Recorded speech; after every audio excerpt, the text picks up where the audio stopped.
Weekend at Bernie's is the kind of comedy that should not work on paper. Two guys chasing a promotion, a beach house weekend that finally feels like the good life, and then the rich guy drops dead. But the weekend does not stop. The music keeps playing, the guests keep smiling, and the body keeps getting carried through the frame, like the party refuses to notice what is right in front of it. But underneath the sun and the champagne, the whole movie depended on one fragile illusion. Terry Kiser did not just play dead, he built Bernie like a performance you could actually watch. The Bernie dance escaped the movie and somehow ended up as a real crowd ritual. And depending on where you watched it, you might not have seen the same cut everyone else did. These are 10 weird facts about Weekend at Bernie's, the 80s comedy that dragged one dead body through pop culture and somehow never let it lie down. Number 1. This movie only works if the corpse is somehow watchable, not grim, not disgusting, not the kind of image that makes you pull away. The dead body has to feel like a joke the audience can relax into. If Bernie looks too real, the comedy collapses.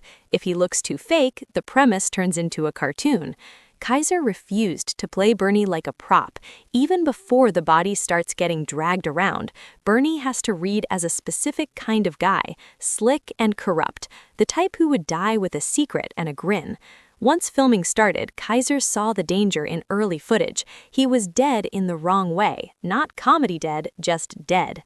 So he did the most important work of the whole movie, alone in a hotel room in the middle of the night. Around 3:30 a.m., he stood in front of a mirror and tested tiny shifts, the slightest curve at the corner of the mouth, until it clicked. Bernie should not die with a smile, he should die with a smirk, a little I got away with it curve that invites you to laugh instead of flinch. From there, he treated the corpse like a performance. He adjusted weight so the dragging felt believable but still rhythmic. He controlled breath and tension so the puppeteering did not feel horrifying. He made limpness feel like timing, because Bernie is not just lying there, he is being operated for the entire movie, and Kiser had to keep the body funny through every pull, drop, and awkward pose. And the physical cost was real. In the first scene where they discover Bernie, he held his breath so long to stay convincing that he started turning red, then came up gasping the second the director called cut. Even with stunt help for certain moments, the shoot still hit him hard. He ended up with 3 broken ribs and a jammed vertebrae, damage you do not collect from just lying there. Yeah. 3 cracked ribs and a vertebrae jammed to my neck. The director, this Ted Koch, was a crazy man.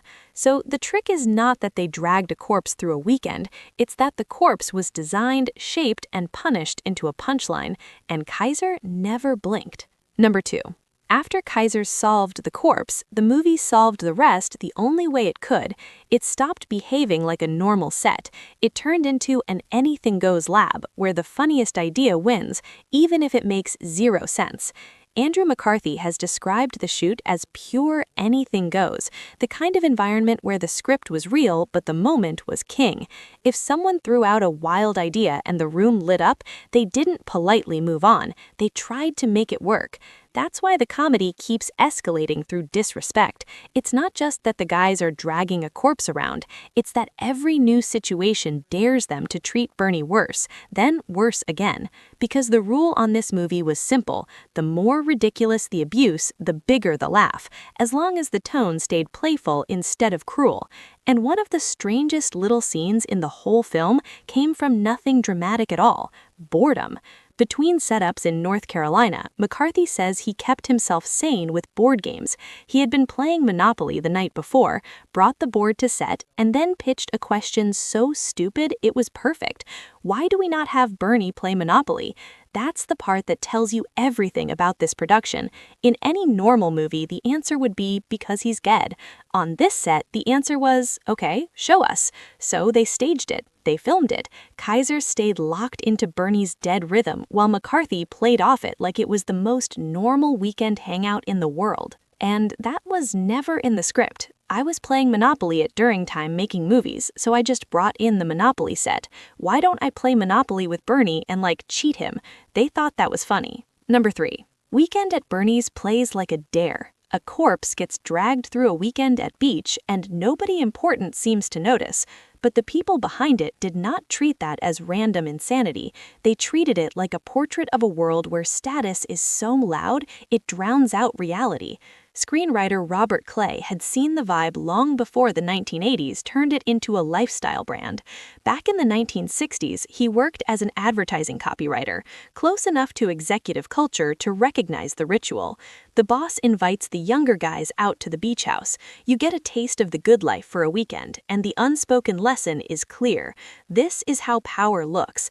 This is what it buys. And if you play along, maybe you get to stay near the heat. Ted Kotcheff aimed that same idea straight at the yuppie era. The film's central gag is extreme because the target is extreme.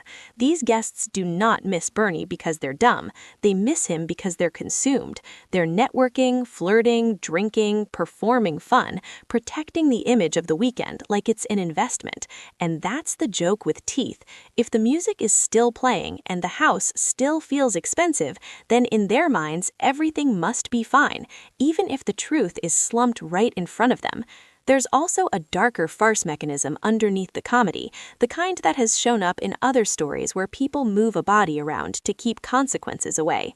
Kotcheff has pointed to that tradition, including the 1983 Hindi film Jane Be Do Yaro, which famously builds chaos around a corpse being repositioned as the lie grows. Weekend at Bernie's takes that engine and rewires it for an American fantasy, where the cover-up is not just fear, it's vanity, a desperate need to keep the weekend perfect even if perfection is literally dead.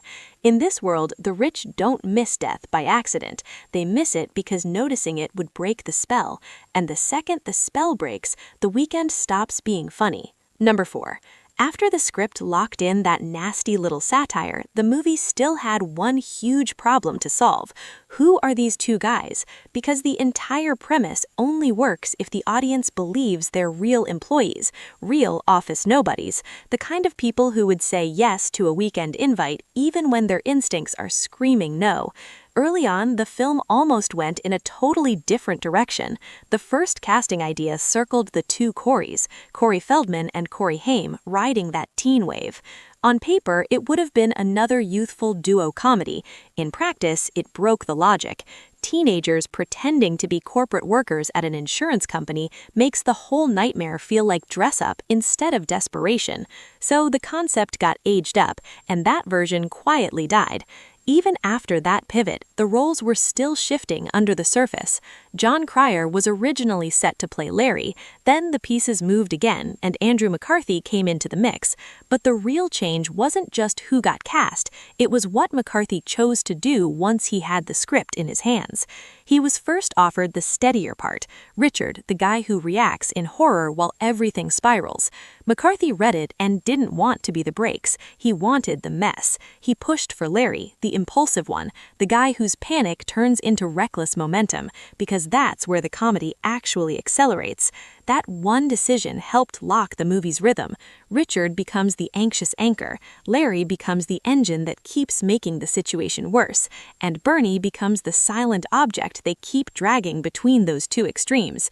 You can feel it in every scene. One guy trying to hold the line, one guy constantly stepping over it, and a dead boss being used like a human prop to keep the illusion alive. And right in the middle of that final lineup, the film sneaks in another perfect eighth note. Catherine Mary Stewart as Gwen, the normal person who gets pulled into the madness and suddenly realizes the weekend is not a party, it's a cover story that keeps mutating. So the finished movie wasn't found, it was chosen. A teen version scrapped, a key role recast, a role swap driven by instinct, and once those choices snapped into place, Weekend at Bernie's finally had the right kind of duo to sell the wrongest premise imaginable. Number 5. Once the cast and chemistry locked in, the movie still needed one last trick. It had to tell you what kind of ride this was before a single scene even played, because this premise is a tightrope. Say it the wrong way and it sounds nasty. Say it the right way and it sounds like a trouble you can't resist. For a while, the project carried the working title Hot and Cold. Technically, it fits. You have a body, you have a cover-up, you have a situation getting worse by the hour. But the problem is the feeling. Hot and Cold sounds like a thriller, a chase, a cop movie, something serious. It doesn't sound like a comedy where two terrified employees are about to drag their dead boss into a party and smile like nothing is wrong. Weekend at Bernie's does the opposite. It sounds casual, friendly, like a harmless little getaway, and that's exactly why it works. The title itself has a grin in it. It promises a vacation vibe while quietly smuggling in the wrongness, so your brain leans forward instead of pulling away. It also sells the story like gossip, not marketing, like someone is leaning across a table saying, "You won't believe what happened." You don't need a plot summary. The title is the summary. And the best part is the title is better than the literal truth. The movie doesn't even cover a full weekend. It basically wraps by Saturday afternoon, but nobody was ever going to buy a ticket to a day and a half at Bernie's. Weekend at Bernie's is punchy, stupid, and perfect. It sounds like a joke you already want to repeat.